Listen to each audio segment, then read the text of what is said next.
તો નીતિનભાઈ કઈ જગ્યાએથી ચૂંટણી લડવાનું પ્લાનિંગ કરી રહ્યા છો અને કઈ પાર્ટીમાંથી ચૂંટણી લડશો તો પછી?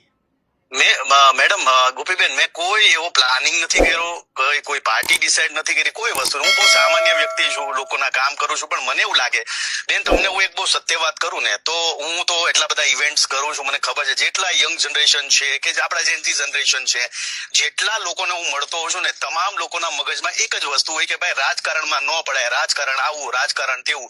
લોકોની માનસિકતા એવી થઈ ગઈ છે. એટલે મને પોતાને એવું લાગે છે કે ભાઈ, રાજકારણમાં જો લોકો ખરાબ લોકો જોઈએ તો સારા લોકો ક્યારે આવશે? પહેલી વસ્તુ એ છે. અને યુવાનોને અને ખાસ તો આજે આપણી જનરેશન છે, તમામને કહેવા જેવું છે કે ભાઈ, રાજકારણમાં સારા લોકો છે.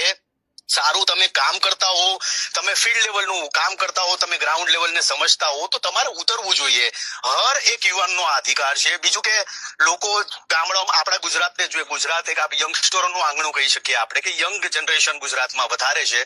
તો એવા યંગ જનરેશનના મગજમાં એવી મેન્ટાલિટી પહેલેથી ઘૂસી ગઈ છે કે ભાઈ, રાજકારણ એટલે ખરાબ વસ્તુ, રાજકારણમાં પડાય નહીં. તો એવા યંગસ્ટરોને એ કહેવા માંગુ છું કે ભાઈ, તમારામાં સક્ષમતા હોય તો તમારે જોડાવવું જોઈએ. અને મને કોઈ ત્યાંથી પબ્લિક હોય બધા એવું કીધું તમે જોડાશો, તો મેં સહજપણે જ કહી દીધું કે ભાઈ, માતાજીની ઈચ્છા હશે તો હું જોડાઈશ.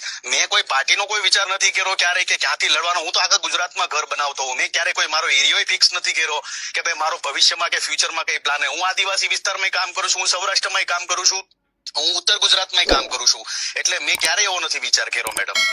નીતિનભાઈ, તમને શું લાગે છે અત્યારના રાજકારણને લઈને? તમે પોતે શું વિચારી રહ્યા છો?